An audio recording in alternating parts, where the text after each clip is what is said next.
Muy buenas noches, queridos oyentes. El Derecho y al Revés, edición número 18, por Ecomedios AM 1220, RAI, Radio Televisión Argentina Exterior, RAI, BBC, una transmisión Ubit et Orbi. Este programa, formado por jóvenes profesionales del derecho y de la ciencia contable, bajo la conducción de Alejandro Drukarov y Alfredo Propinsky, hoy ausente, gozando unas hermosas vacaciones. Aunque ustedes no lo crean, la producción es de Federico Politi, y está operando para poder ser escuchado en el aire quien nos saluda con los brazos en alto a través de este vidrio, Gerardo Subirana, el hombre de la alegría en Ecomedios 1220. Tenemos un programa con varios amigos presentes, Enrique Schiarchi y Adalberto Bucetto. Ausente Carlos Negri y Flavio Varene. Flavio Varene disfrutando de comida en Barcelona o en Miami, no sabemos en qué parte del mundo está, pero realmente nos manda unas hermosas fotos de restaurantes, de mariscos y de la playa de la Barceloneta. Un abrazo para él. Bueno, Alejandro, hoy tenemos varios temas interesantes. Vamos a empezar con las efemérides y comentanos cómo va a ser el desarrollo del programa. Sí, tenemos varios temas que como siempre los vamos a tratar accidentadamente, deteniéndonos más en el que de repente nos parezca más importante. Pero vamos a empezar con las efemérides porque Adalberto tenía algo preparado interesante.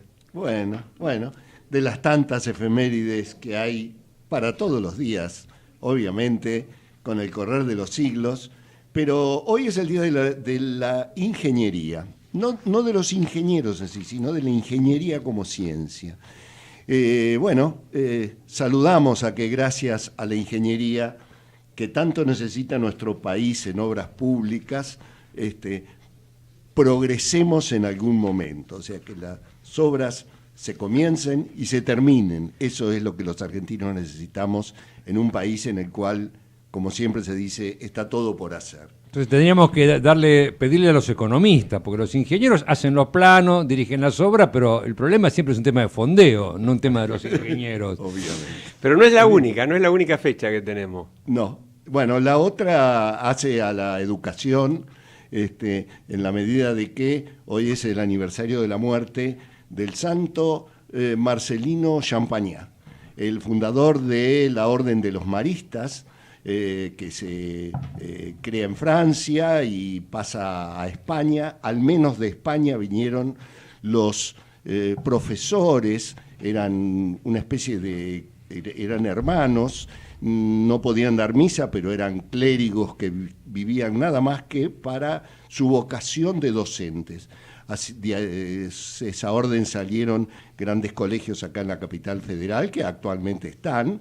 Uno es el Champagnat, el otro es el Colegio Belgrano, en Mar del Plata el Peralta Ramos, y en La Plata el San Luis. Yo que soy platense, fui 12 años a ese colegio de hermanos maristas, donde había argentinos, pero también había hermanos que eran españoles y que habían salido corriendo de la España franquista y venían a buscar nuevos aires a estos lugares. ¿Y cuál era el lema, la apotegma de los hermanos maristas en la educación? No sé qué se entiende por apotegma. Los principios o... Bueno, eran religiosos, en realidad eran muy abiertos, eran democráticos. Recuerdo que en la época peronista, que a mí me tocó ir al colegio, ellos eran en alguna medida perseguidos por sus convicciones, por lo que se hablaba. Bien, tuvieron una editorial donde editaban los libros que nosotros estudiábamos y ellos nos daban sus libros, y muchos de ellos, recuerdo, iban a la universidad. Como yo soy nacido y criado en una ciudad universitaria, muchos de ellos eran antropólogos, estudiaban antropología, estudiaban ingeniería o bioquímica en nuestra Universidad Nacional de La Plata. Bueno, y hecho el homenaje, tenés una última fecha. La última, y que es una fecha muy particular. Más importante y particular, porque es importante para el mundo, es que el 4 de junio de 1944, hace 73 años, era el día D y el desembarco en Normandía de 150.000 soldados que estaban bajo las órdenes de Eisenhower, el general Eisenhower, donde mitad ingleses y mitad norteamericanos y canadienses, desembarcaron en las playas de Normandía, muy bien apoyados por la aeronáutica en ese momento, y pudieron meter su primer pie en el continente europeo, y bueno, fue el comienzo del fin del Tercer Reich, que desde ahí en adelante no los pudo parar. Al poco tiempo se liberó París. La aeronáutica tuvo mucho que ver porque le destruyó los puentes sobre el río Loire y sobre otro río que en ese momento el Sena mismo, con lo cual impidió que pudieran venir a las playas a defender y a expulsar a los que estaban en este momento como abriendo el tercer frente que tenían los alemanes, los nazis, dado que estaba el frente ruso y estaba otro frente sobre la parte de África, y le faltaba esta otra punta. Acá se enfrenta a Rommel. Rommel es el que dirige a las fuerzas de los nazis, pero no puede superar la impronta, la fuerza con la que venía.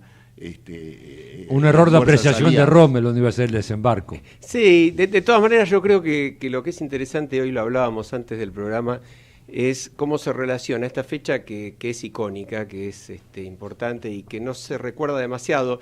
Pequeña corrección porque se te pasó, dijiste 4 de junio y fue el 6. Así que justo el aniversario es hoy. Y la verdad es que es el punto de partida, como bien dijiste, del final de la experiencia más nefasta y sangrienta de la historia de la humanidad, que fue el nazismo.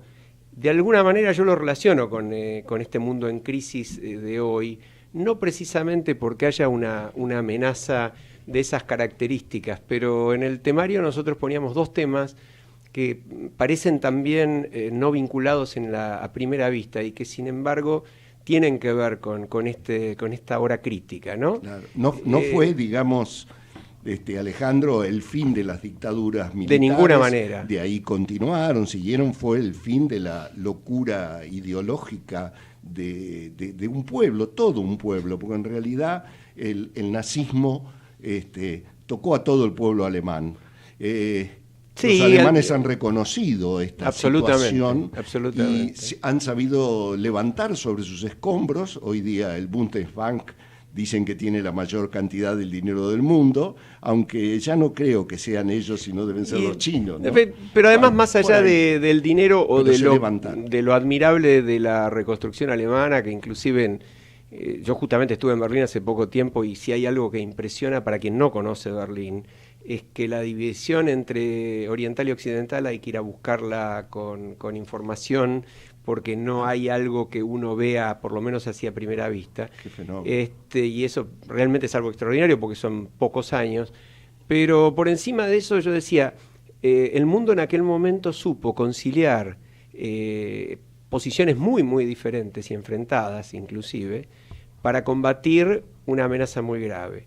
Y hoy, si nos remontamos hace apenas menos de 2 años, año y medio, el mundo, la sociedad global también había conseguido, con una excepción de solamente 2 países hasta ahora, Siria y Nicaragua, firmar el acuerdo más importante de la historia contra el cambio climático.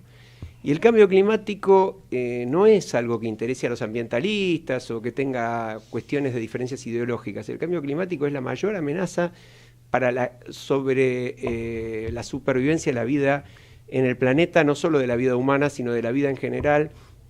Ya los fenómenos climáticos nos vienen demostrando día a día, no año a año, los efectos siniestros que tienen. Y bueno, y se produce ahora justamente esta salida de los Estados Unidos, segundo país más contaminante del planeta, hoy el más contaminante a lo largo de las décadas postindustriales.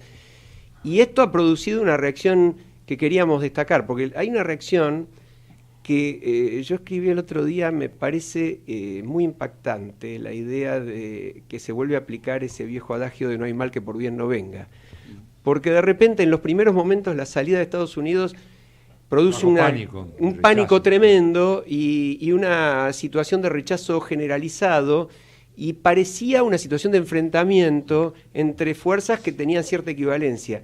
Y hoy ya podemos decir que no es así. Ya hay 30 estados de los Estados Unidos, claro, más 80 o 100 universidades, más decenas y decenas de las ciudades, las empresas multinacionales más grandes del mundo, claro, que no solo han repudiado esto, que han dicho: yo voy a seguir apoyando y reduciendo la contaminación. Que no solo el Poder Ejecutivo con su bandera esa. Exacto, exacto. Y además el mundo entero ha reaccionado de una forma que tiene algún grado de analogía con lo que fue el enfrentamiento, la coalición masiva, que no solo termina con el nazismo, sino que termina con ese símbolo que yo tuve la suerte también de ver ahora en el monumento vivo que es los tribunales de Nuremberg, ¿no? Claro. Qué paradoja, claro, que Estados Unidos, que construyó la paz en Europa a través del Plan Marshall, porque realmente, también para su propio beneficio, pero bueno, dio las bases de una paz duradera en Europa con ese plan de reconstrucción de Europa. 72 años después clava una estaca en el acuerdo más importante para los próximos 100 años de la vida, de la Tierra. Tal cual. Es como el mismo Estado de pronto tiene una ceguera ante un hecho del acuerdo climático, y cómo tuvo una visión estratégica en tratar de implementar ese plan para la paz de Europa. Sí. Quizás sea por el dramatismo de la guerra. O sea, el dramatismo de la guerra creo que ponía en actividad todos los medios de defensa. Y bueno, y hay quienes, por eso somos el yin y el yang, se quedan acomodaticios en la riqueza actual y no saben pensar en el futuro, porque el mundo es el futuro, no es lo que tenemos ahora. Tenemos que pensar lo que va a pasar el día de mañana. Sí, las generaciones futuras, nuestros hijos, nuestros nietos, claro, es una amenaza muy concreta, muy cercana, claro, ¿no? Parece mentira que no puedan hacerse cargo de esa situación. Sí, que frente a además un consenso científico prácticamente unánime, y digo prácticamente porque uno nunca quiere exagerar con términos así fundamentalistas, sin ningún elemento válido para decir que esto no es así. Bueno, basta que alguien que accidentalmente llega a la presidencia de un país, por importante que sea, pueda decir: esto es un fraude. ¿Y por qué? Y porque lo digo yo. Claro, este es el concepto de posverdad, ¿no? Esto es un poco lo que nos está pasando hoy. Y aún nacida dentro de una democracia, eso es lo que... Dice, la posverdad la tienen los dictadores, porque están sentados apoyados por las armas, y entonces con las armas ellos pueden imponer su voluntad. Es así. Qué raro, ¿no? Qué cosa curiosa para... Quizás tenga que ver con la decadencia muy, muy grande de la dirigencia, ¿no? Que está llevando a situaciones como la de Trump, como de alguna manera lo del Brexit, es decir, refugios nacionalistas frente a un mundo que necesariamente está globalizado y que en todo caso debe conducir esa globalización hacia un camino más justo, más equitativo, más propicio a la supervivencia, al desarrollo, al crecimiento. Pero claro, esos errores, y por ahí esto nos lleva a la segunda parte del temario del primer punto, ¿no? Que es el tema de la corrupción. No tocamos, y sería bueno que cada uno dijera, aunque sea un párrafo, la cuestión de los ataques de Londres y de estos ataques terroristas que se suceden. Hoy hubo otro en París. No, digamos medianamente fallido, porque tiene una herida leve el policía atacado al grito de esto es por Siria o cosa por el estilo. Australia también, ¿no es así? Aparentemente uno en Australia. Ayer decía Marco de por televisión ayer, que había uno. Efectivamente, después en los medios no se reflejó. No se reflejó. Pero bueno, ¿cómo vemos esto? ¿Cómo ve cada uno de nosotros este fenómeno? Si me preguntás, Alejandro, yo tengo una idea. Me llamó mucho la atención Marcos Aguinis, quien para mí es un gran pensador argentino, sus libros siempre me han gustado. Dice que la problemática esta del islamismo viene de que su origen obviamente es religioso, pero la propia religión musulmana, que es una religión de paz, no condena suficientemente desde la religión a aquel que se inmola pensando que con eso combate al enemigo que es de otra religión y con eso alcanza el paraíso o la gloria. Esto es lo que les queda. esto es lo que hay que combatir. Decía Guinness, si realmente desde el punto de vista de la religión se los condenara, ellos dejarían de tener esa justificación que los lleva a ese tan grande fanatismo, que es, por lo cual no solo se quitan su vida, sino que quitan la vida de los otros a quienes consideran infieles. Ahora, ¿vos pensás que el centro del problema pasa realmente por un tema religioso? No. Europa fue ciega en este conflicto. Europa no quiso... Está la comunidad, con una organización muy pesada, muy burocrática realmente, no quiso embarcarse en el conflicto en Medio Oriente, en Siria, Irak, realmente, y esa mezquindad tal vez es la que permitió el crecimiento de estos sectores ultranacionalistas, fanáticos. Bueno, la presencia de Europa la ausencia de Europa trajo todo un problema gravísimo con la inmigración, que no saben cómo solucionarlo, y también la ceguera de Europa en no mantener un estado de bienestar hacia las minorías de otras religiones musulmanas, que es una minoría que está segregada, no está en muy buenas condiciones económicas y sociales en Europa, ni en Francia, ni en Alemania, ni en Inglaterra.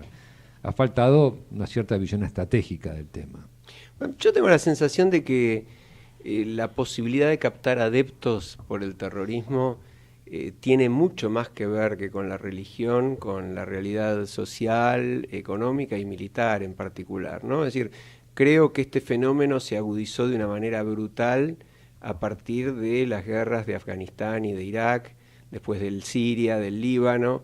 Es decir, se generó un caldo de cultivo que permite además niveles de demencia tales como estos atentados de lobos solitarios, porque hoy, la verdad es que hoy uno lee en los diarios, y es así, las estadísticas lo indican, las grandes ciudades europeas son muchísimo más seguras que la mayoría de las ciudades del mundo, a pesar de los atentados. Es decir, porcentualmente la cantidad de víctimas de los atentados es ínfima. El problema es el terror que producen, ¿no? Hoy lo charlábamos un poco en la previa del programa. Creo que a esta altura todos nuestros oyentes, como nosotros, habrán visto el primer capítulo de la temporada de House of Cards, ¿no? Y el manejo del fenómeno terrorista por el propio poder de turno en cada lado también es muy preocupante, porque en esencia la cantidad de muertos que pueden producir este tipo de atentados no es más significativa, ciertamente es mucho menor que los accidentes de tránsito, pongámoslo así. Por supuesto. Y paralelamente uno se pregunta, ¿cómo puede ser que gente educada ya segunda generación de británicos o de franceses, por más que su origen sea de alguno de estos países en conflicto, gente que no está en la miseria absoluta, y sin embargo sea capaz de ir a volarse en la puerta de un estadio, nada más que para matar a 20, 30 o 40 personas, ¿no? Ahora, por eso, Alejandro, es que a mí me cuesta pensar que no sea una cuestión religiosa. O sea, dentro de lo ideológico, lo que más profundamente cala en el ser humano es la religión. Y cuando la religión es fanática, ¿no? Fanatiza a la persona. Entonces, el fanático es porque religiosamente está ahí. No tiene que ver tanto su bolsillo ni su, pertenencia a una nación determinada. En fin, es una opinión personal nada más, ¿no? Sí, porque del otro lado uno también siente que se matan diciendo esto es por Siria, esto es por Irak. Es decir, en definitiva, en Irak hay cientos de miles de muertos, en Siria, no sé, la mitad de la población desplazada, ya las cifras es como... En definitiva, además, este fenómeno, esta contradicción que se nos plantea todo el tiempo de que, bueno, mueren 80 en Afganistán o 100 en Siria y pasa todos los días. Y mueren 2 en Londres y es primera plana durante varios días, y la solidaridad es muy legítima y el repudio absolutamente lo suscribimos todos, pero bueno, es como que hasta en los muertos hay muertos de primera y de segunda en el mundo, ¿no? Es cierto. Pero bueno, vayamos a cosas más terrenales y quizás no tan divertidas. ¿Qué pensamos de Odebrecht y qué pensamos también de este fenómeno tan curioso que se produjo con con Duckler, ¿no? Una previa, ¿alguien tiene esperanza que el caso Odebrecht tenga un desenlace tribunalicio razonable? En la Argentina. Sí, claro, en Argentina, sí. Pongo en consideración la moción. Yo te diría que cuando tuve la oportunidad de charlar unos minutos y de estar presente en alguna larga entrevista a Sergio Moro, prácticamente me parecía estar viviendo una utopía, ¿no? En el contraste entre ese tipo de juez, no esa persona, ese tipo de juez, y los que me puedo imaginar del lado nuestro, también, bueno, pero era demasiado grande. Enrique, vos pensás que... Yo lo que no estoy, no sé si es así, pero creo de que si solamente estamos esperando de que la solución venga del exterior, no se va a lograr. Si estamos esperando que las pruebas las aporten, digamos, desde Brasil o desde Estados Unidos, la experiencia nos indica que todos los casos de corrupción, desde el caso IBM Banco Nación, el caso Siemens, etcétera, que viene desde los inicios, Skanska, ¿no? Skanska, nunca, digamos, pienso de que habrá habido cuando las empresas o las personas, digamos, los corruptos, digamos, pagaron las multas, especialmente en la SEC, en la Comisión de Valores de Estados Unidos, habrán firmado, digamos, algún tipo de confidencialidad de que toda esa información que brindaban no se iba a brindar al exterior. Y creo que en el caso de Odebrecht debe haber pasado algo similar, por lo menos hasta que no se demuestre lo contrario. Pienso así, de que no vamos a recibir información al respecto, que bueno, los jueces van a tener que trabajar aquí y probablemente, lo hablábamos también en la previa con Alejandro, haya que modificar, digamos, la legislación argentina para permitir avanzar en estos temas.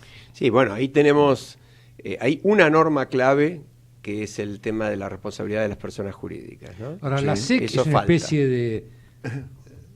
En la SEC se descubre todo. ¿Qué tienen ellos que no tengamos nosotros? El poder. Que ellos pueden obtener la información y descubrir que una multinacional, como es esta empresa brasilera, es una multinacional, llevarla a que termine confesando, declarando.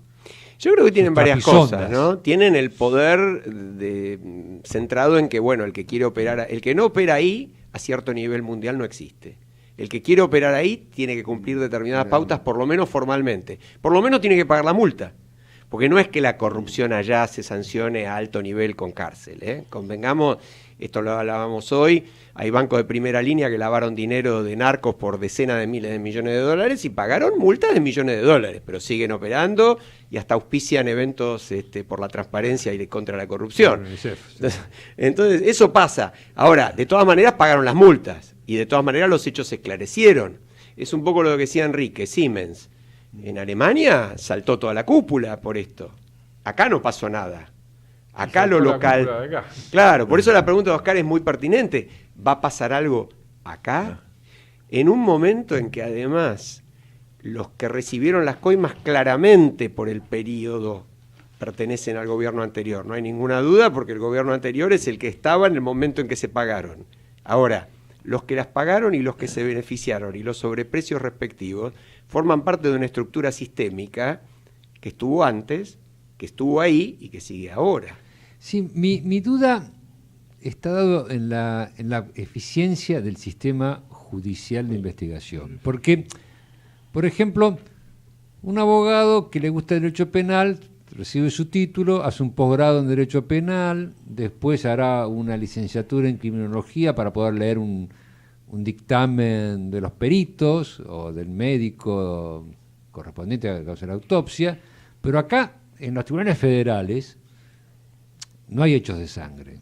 Uh-huh. Los tribunales federales son temas complejos, económicos, tributarios a veces, donde distinguir una 38 larga o un 38 corto no tiene ninguna importancia para la instrucción del fiscal. Tal cual. Entonces me da la sensación que el cuerpo, los responsables de la investigación, porque los jueces con este código hasta ahora lo pueden delegar en el fiscal, es decir, nuestros fiscales no sé si tienen el grado de idoneidad suficiente, capacitación suficiente, como para llegar a desentrañar esta madeja. Con los medios suficientes. Medios Olvidemos interdisciplinarios. de que Es decir, Sí, sí. no es un tema, creo que es un tema también de esta manía de dividir las causas. Hay como 4 expedientes. Bueno, ese es decir, un tema muy importante, ¿eh? Si hay muy- algo que destacaba, por ejemplo, Moro, era: a mí me liberaron de casi todo para que me pueda dedicar a esto.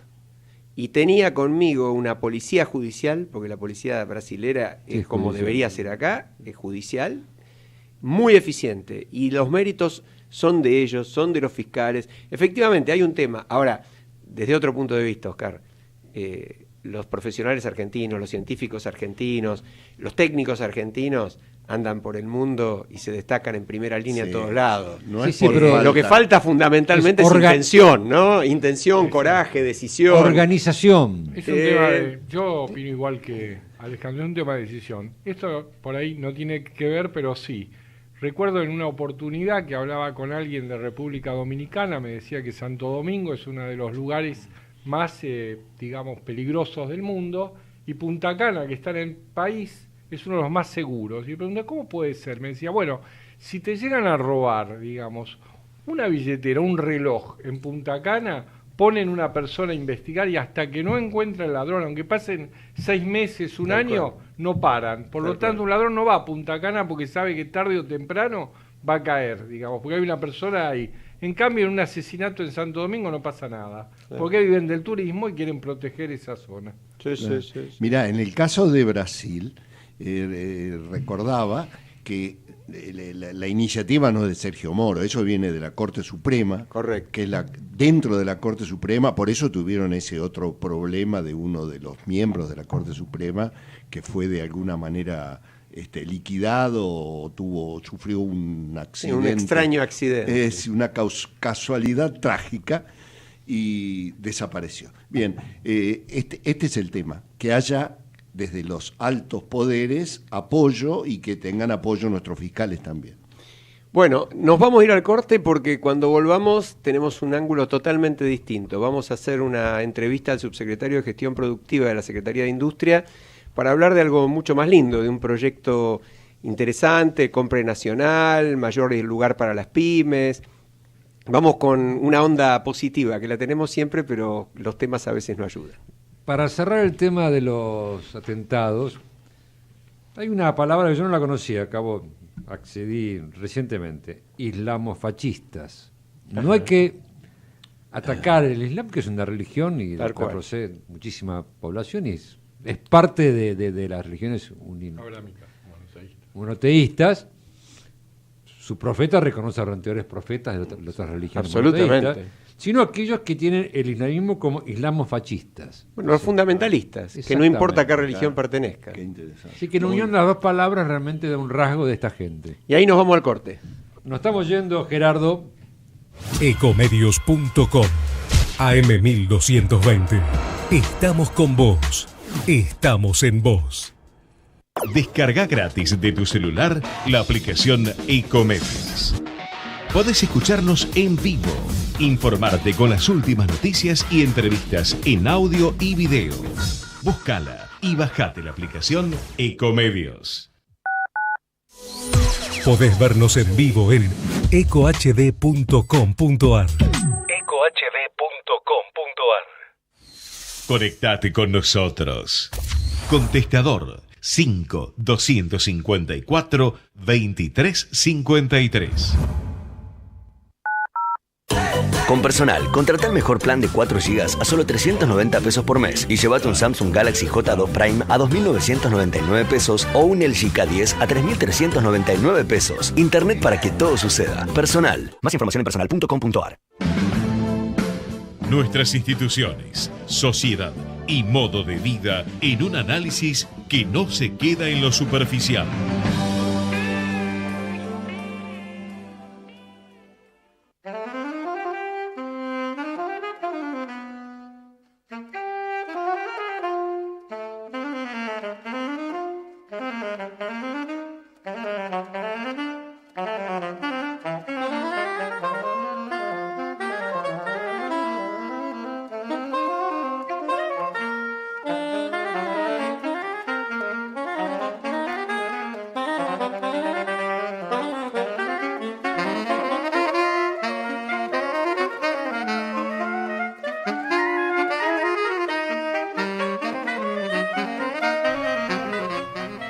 Nuevamente en el aire, El Derecho y al Revés, edición número 18. Recuerden, Ecomedios AM 1220. Y ahora que vamos a hacer una entrevista muy interesante sobre un tema de actualidad, las pymes, que nos preocupa a todos, el 5254-2353 para tener su mensaje, y el correo electrónico al derecho y al revés 2017@gmail.com. Bueno, y vamos a entrevistar a alguien que tiene mucho que ver con un proyecto que puede ser realmente importante para el país, un proyecto que en apariencia tiene un consenso amplio y que debería caminar muy bien por el Congreso, el subsecretario de Gestión Productiva de la Secretaría de Industria, Ministerio de Producción, a quien por el apellido no voy a poder decir que no lo conozco, licenciado Sergio Drukarov. Buenas noches. ¿Qué tal? Buenas noches. Buenas Muchas noches, gracias Sergio. por la charla. Bueno, Sergio, contanos un poco de qué se trata el proyecto y cuáles serían las consecuencias para la industria nacional y para las pymes en particular. Ya, en concreto, el proyecto, ustedes bien saben que existe ya un régimen, una ley de compra de trabajo argentino sancionada en el año 2001, en otro contexto económico muy distinto.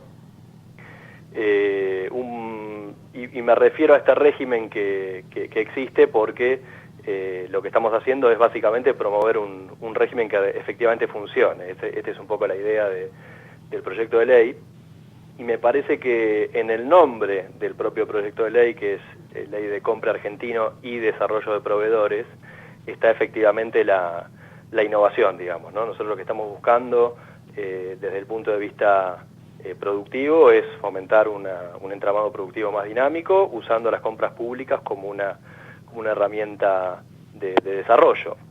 Correcto. Esto, por supuesto, después podemos ampliar y contar algunos casos puntuales, porque de hecho en algunos temas no hace falta tener un régimen para que esto efectivamente ocurra, y les voy a contar, pues, si tenemos 2 minutos, el caso de una compra de trenes que estamos haciendo y cómo en el marco de una compra de trenes uno puede estimular la participación de pymes locales. Sí, adelante, nos interesa mucho. Pero básicamente nosotros lo que estamos promoviendo es el uso de esta herramienta, digamos, de las compras, para promover no solo, digamos, que participen y que tengan demanda, no es el sentido darles una demanda cautiva. De hecho es un proyecto que no tiene lo que habitualmente se conoce como reserva de mercado, sino que es un proyecto que le da una preferencia, aumenta los márgenes de preferencia en precio a la hora de contratar para el Estado Nacional y concesionarios de servicios públicos y empresas públicas, básicamente, que esos son los sujetos alcanzados, que no difieren en el proyecto como se envió al Congreso de los actuales, y básicamente busca, digamos, esto es lo que al sector privado más le llama la atención o en lo que más pone el énfasis. En realidad la ley tiene 2 grandes innovaciones. Por un lado, genera una autoridad de aplicación que va a funcionar como un mecanismo de coordinación interministerial. Es muy difícil usar a las compras públicas como palanca de desarrollo productivo si no hay una planificación estratégica, si no hay una mirada de a quién tiene cada ministerio del otro lado en relación a las contrataciones que tiene que hacer, en qué plazos va a demandar determinados bienes, cuáles van a ser las condiciones y las especificaciones técnicas de los bienes que van a demandar, en fin, un montón de cosas que hacen que hoy en realidad, por más que uno tiene una ley, no tiene una autoridad de aplicación con estas funciones. Básicamente lo que tiene es una autoridad de aplicación que recibe quejas. Y no se unifican los criterios tampoco, no cada uno compra como se le ocurre. No hay una bajada de coordinación, entonces el problema es que no hay una autoridad de aplicación que pueda anticipar y planificar y ayudar a mejorar los pliegos antes de que salgan a la cancha, básicamente. Y contanos en concreto, porque esta experiencia de los trenes, como vos decís, creo que es un anticipo de cómo puede operar. Los trenes es muy simple, lo van a entender muy rápido, porque lo que Argentina compró en el 2014 en la administración anterior, básicamente fue: necesito trenes porque hubo una tragedia en Once, los necesito rápido, y entonces, ¿a quién tenés rápido y urgente? A China, básicamente. Entonces, se importaron 2.000 vagones. ¿Sí? En un plazo de 1 año y medio, China es el único país que te puede fabricar esa cantidad de vagones. Y ahí hubo 0 participación de la industria nacional. Entonces, ese es un caso bastante, lamentablemente, bastante típico de la historia reciente, en donde al no planificar y al tener esta demanda urgente, vos importás todo. Importás todo y ni siquiera tenés una transferencia de know-how, de Nada, tecnología, nada. De hecho, hay ingenieros de trenes argentinos craqueando software en chino, o sea, es una cosa, Dios. porque ni siquiera compramos el software en el idioma español y bueno, nada. La verdad que no me quiero detener en eso, pero no importa. Más allá de esto, el Ministerio de Transporte desarrolla un pliego, una licitación de 1.500 vagones, que no se van a pedir de un momento para el otro, que tiene un plazo de entrega de 7 años, porque de hecho hay que hacer algunas reformas a nivel de infraestructura para electrificar algunos ramales. Son vagones de pasajeros. Para que tengan en la cabeza, un vagón de pasajeros está entre $1.200.000 y $1.500.000. Carito, ¿eh? Es un número, porque bueno, por toda la suspensión, por las normas de seguridad, normas técnicas y demás. La Argentina supo tener industria ferroviaria, no es algo novedoso para nosotros. La Argentina fabricaba trenes en los 70, con un nivel de integración arriba del 70%.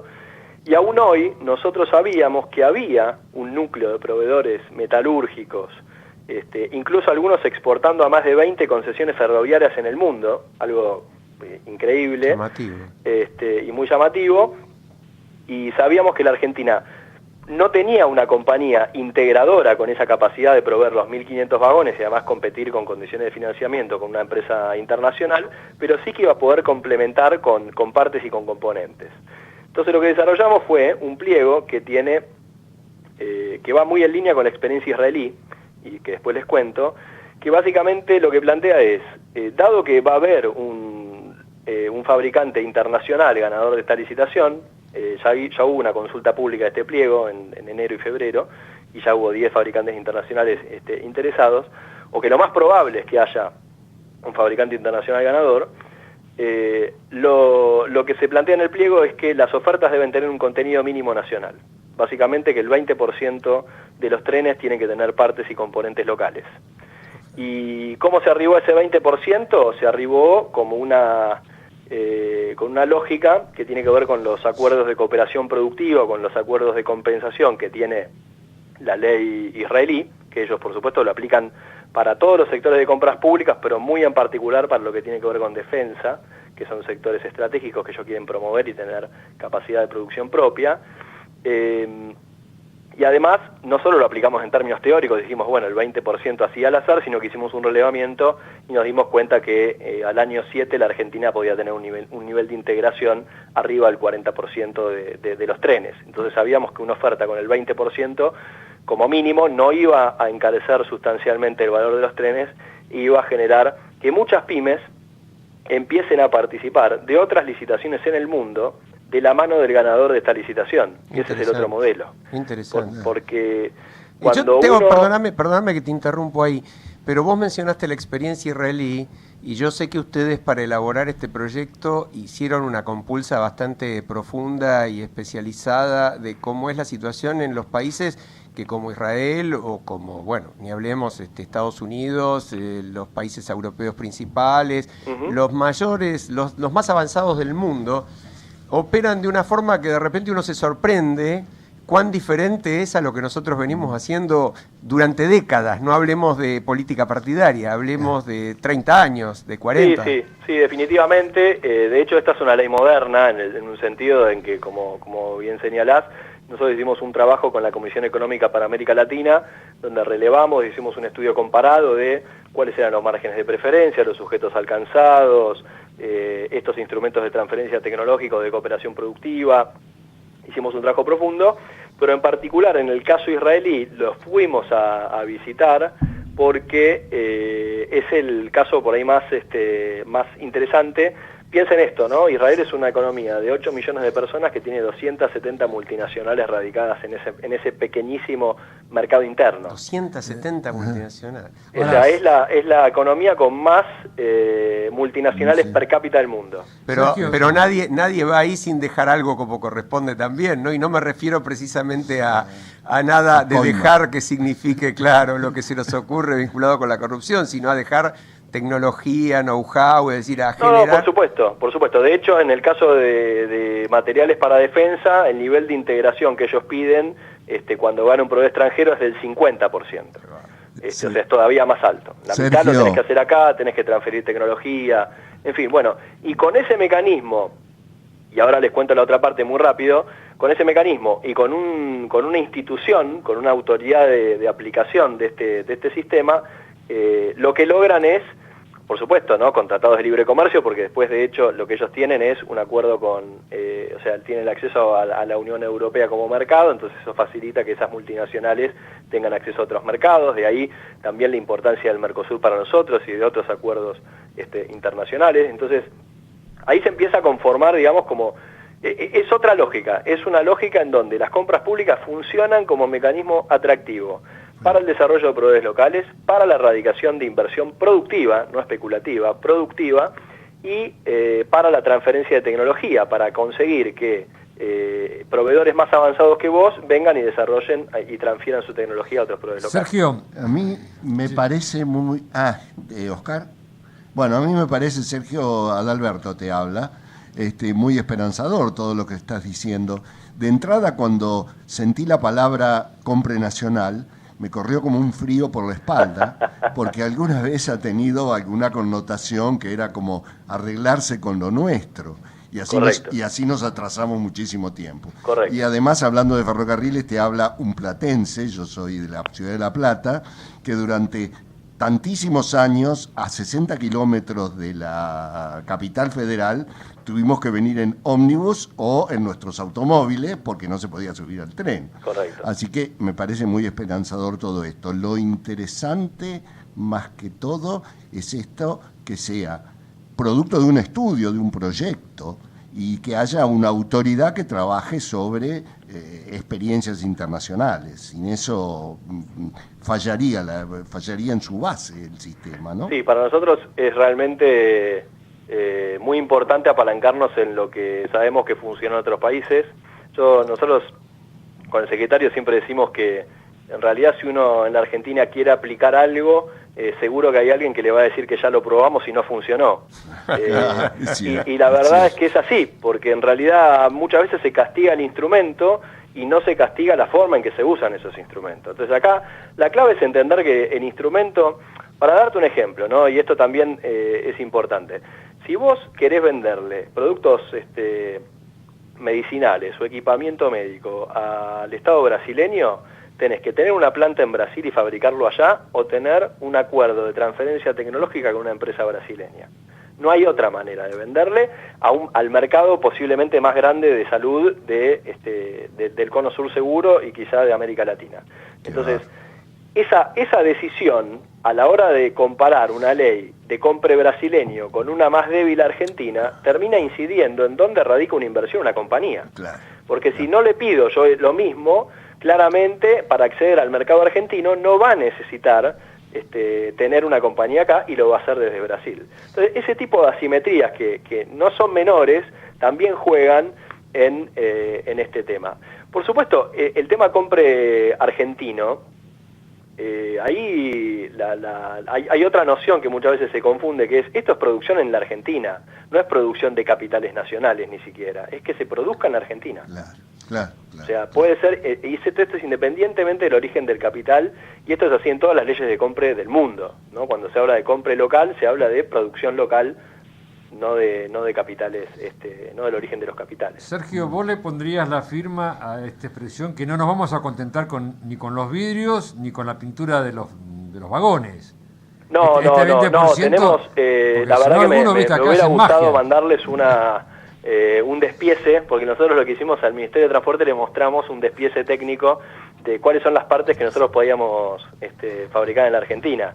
Y eso obviamente hay partes del bogie, o sea, partes de la estructura más que da soporte a los vagones, todo el interiorismo, por supuesto, que se puede hacer, y hay otros elementos más de electrónica y de sensores que también se pueden hacer en la Argentina. Los eventuales proveedores de las pymes nacionales que siguen subsistiendo en la industria ferroviaria, ¿qué son? ¿Son las viejas que estaban radicadas ahí en Tucumán, cerca de Tafí, donde estaban los viejos talleres ferroviarios? No, vos tenés que pensar que la industria metalúrgica en la Argentina, y justamente como parte de los vaivenes en la demanda, tiene como una misma empresa tiene como diferente especialización.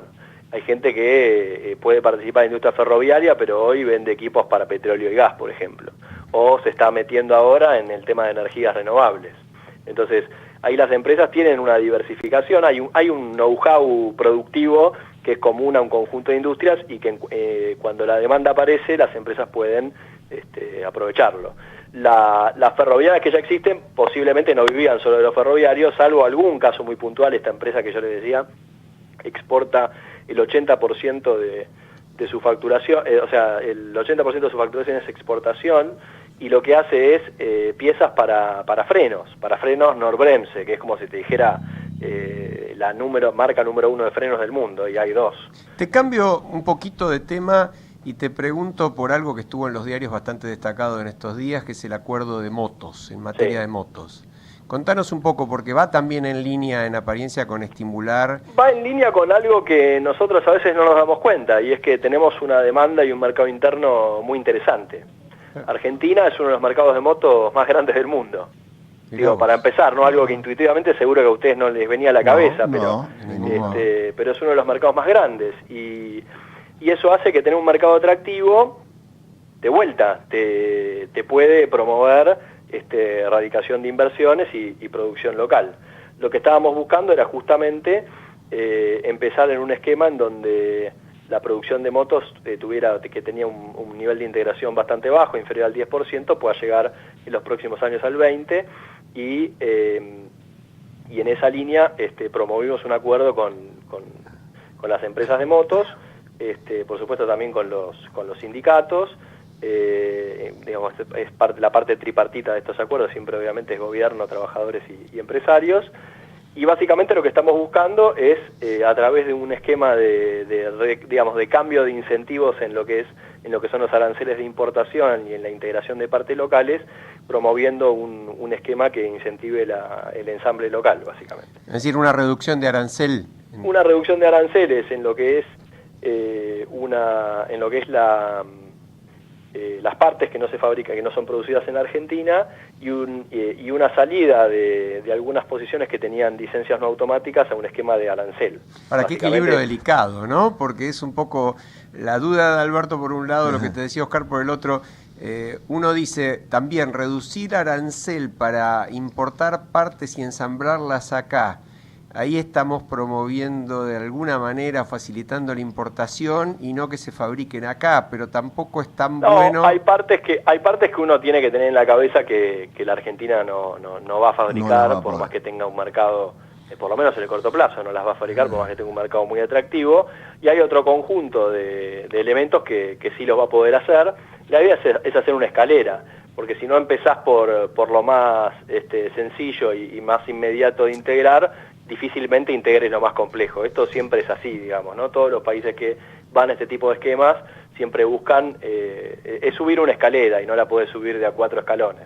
Sergio, respecto al mercado de la moto, como este programa al derecho y al revés, yo lo voy a ver al revés de lo que vos lo comentaste. Es cierto, bueno, que el mercado de motos decís que es muy importante en Argentina. A mí me da lástima que sea muy importante, porque me demuestra dos cosas: que tenemos muy mal transporte.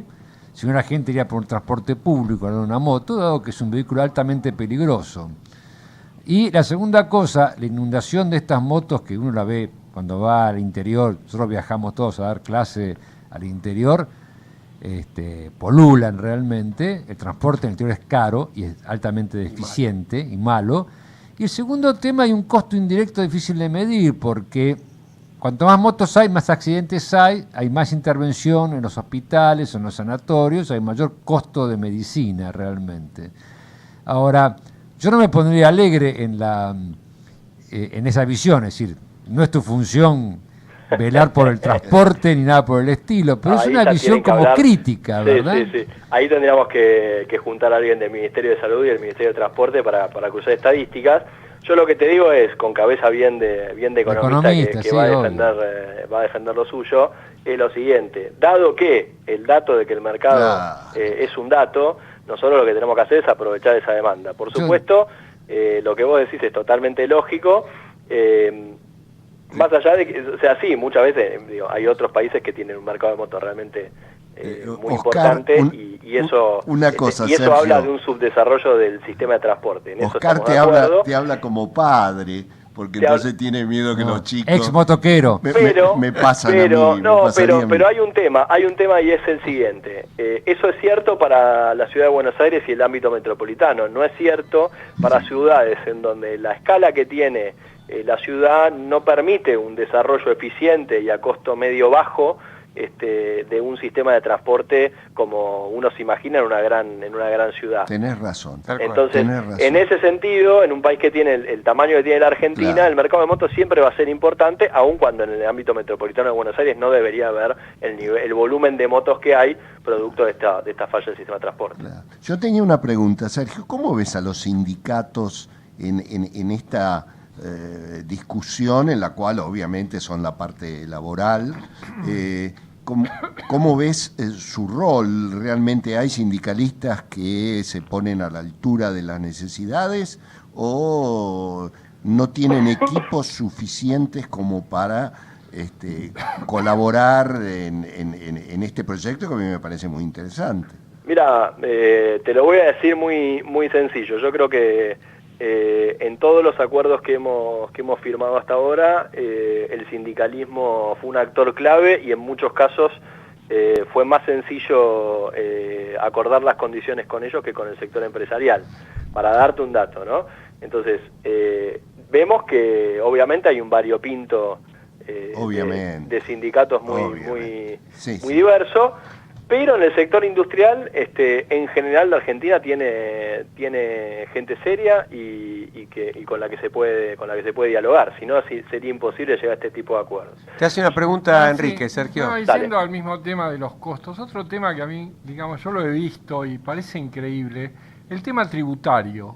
O sea, yo he visto casos, por ejemplo, de empresas que exportan y les sale mucho más económico importar, cuando la importación es temporaria, viene sin aranceles y se va, que comprar en la Argentina, que viene, digamos, con impuestos que después hay que pedir el reintegro, vienen con percepciones, se hace muy complicado toda Hablas la cuestión. del sector automotriz, por ejemplo. Mira, en realidad hablo de una situación que conocí, digamos, específicamente, que fue los arándanos. El tema, por ejemplo, de los blisters, que es una cantidad, digamos, tiene un costo importante. Esos blisters se compran en Chile, no se compran acá, porque si se compran acá, quien lo provee tiene que pagar no solo el IVA, que después hay que pedir el reintegro y demora, sino una percepción de IVA, etcétera, etcétera, etcétera.